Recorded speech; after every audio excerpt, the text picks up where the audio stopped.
Yusuf was accepted by the people of India by at that time, and the virgin birth is attributed to him, and his message is declared to be the message of love. So according to us, it is very consistent. Only some Christians and some other Muslims who do not agree with us, I'll come to that point, they used to object that all right, if he travelled all along, passing through Afghanistan to Kashmir, why did he not deliver his message to Afghanistan people? He also belonged to the same stock. Why is there not any evidence of Jesus Christ appearing to the Afghan lost tribe? So the answer to this question has already been provided, not by a Muslim scholar, but again by a Christian scholar and an English scholar for that matter. Only a few years ago, an Oxford scholar was sent to Afghanistan to make make research into some Sufi tribes, because recently West has been evincing some great interest among in Sufism. Now he returned and published a book entitled Among the Dervishes. This was published by Oxford University Press. This is available here in India. And you will come across a very interesting chapter in that book, where this scholar tells us that during his search into the old Sufi tribes of Afghanistan, he came upon a very interesting tribe who called themselves Christian Muslims. The name of that tribe was Musal. He went to meet their chief, according to him, whose name was Abba Yahya. When he asked him this question, pointedly, why his tribe calls themselves Muslim Christians, he said, obviously because Jesus Christ, when he was saved from cross, he travelled all along to Kashmir, and on the way to Kashmir, he delivered his message to us, and we believed in him. And the gospel which he has left with us is different in many essentials from the gospels in which you believe. According to the gospels which he left with us, he was not a literal son of God, he was just a messenger of God, and he was saved death upon cross, he was delivered from that death, he migrated from that area, and on way to Kashmir he delivered the message and we believed in him. So this English author tells us that he also saw those scrolls of the old times still lying there, and this was a new tribe which he came across, and he was surprised. Now, according to this author, this Abba Yahya further told him that they call Jesus Christ, peace be upon him, Jesus Christ of Nazareth and of Kashmir, because he was born in Nazareth and he died in Kashmir. Now, we have no relationship whatever with that tribe. The first time we came to learn of the existence of such a tribe was through this author.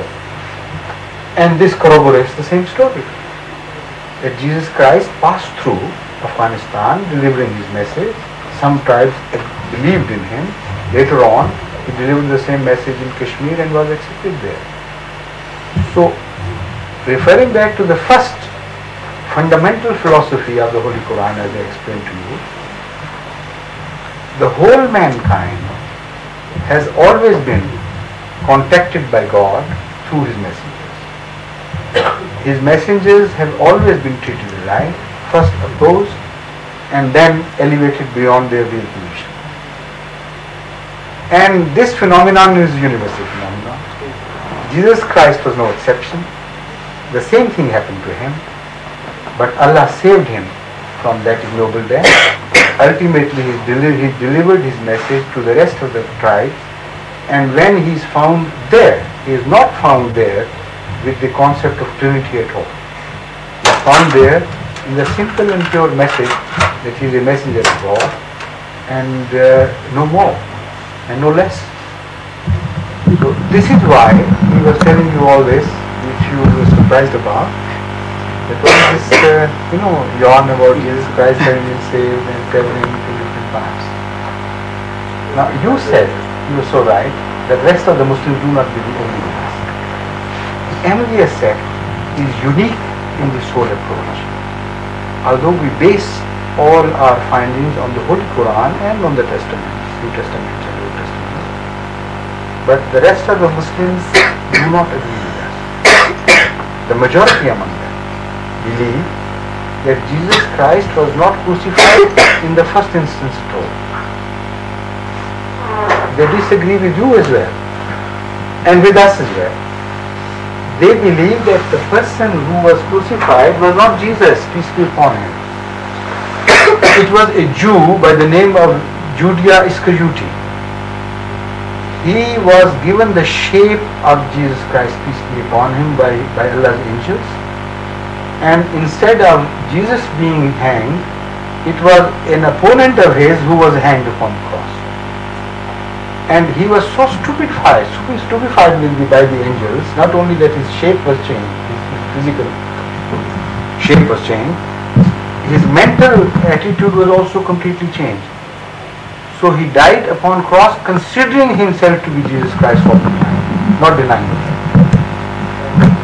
And real Jesus was taken, ascended to heaven by the angels in the dead of the night, and this man was replaced.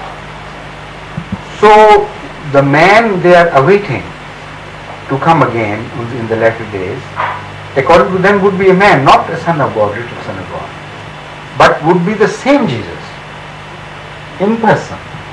According to the Muslim story, he is awaiting in the fourth heaven for his second descent to the earth, bodily descent, of course, in the same person, and but with one difference.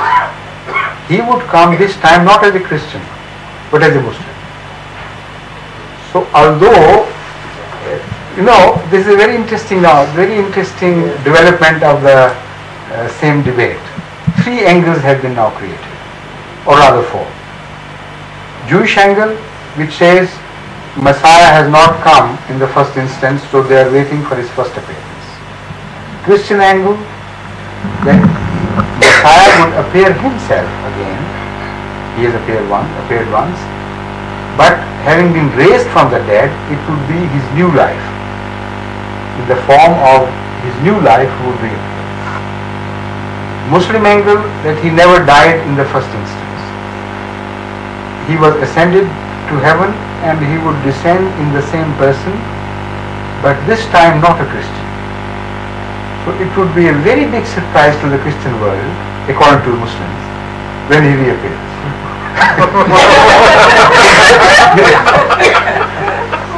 And the story doesn't end there. They say that the moment he descends, he would stop breaking the cross. Physically, he would destroy all the crosses found on earth, and he would not rest until he has finished that. And not only that, he would then turn to the pigs and start killing the pigs, slaughtering them right and left until he has finished them bodily and entirely.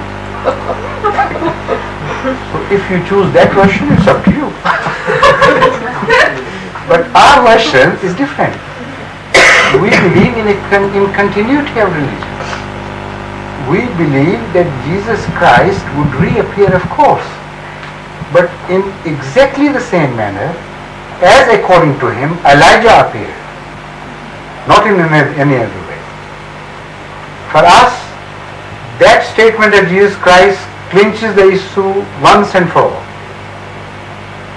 We believe that this statement of Jesus Christ was so full of eternal wisdom when he pointed out to the mistake of the Jews by telling his disciples that the Elijah they were expecting has come in the form of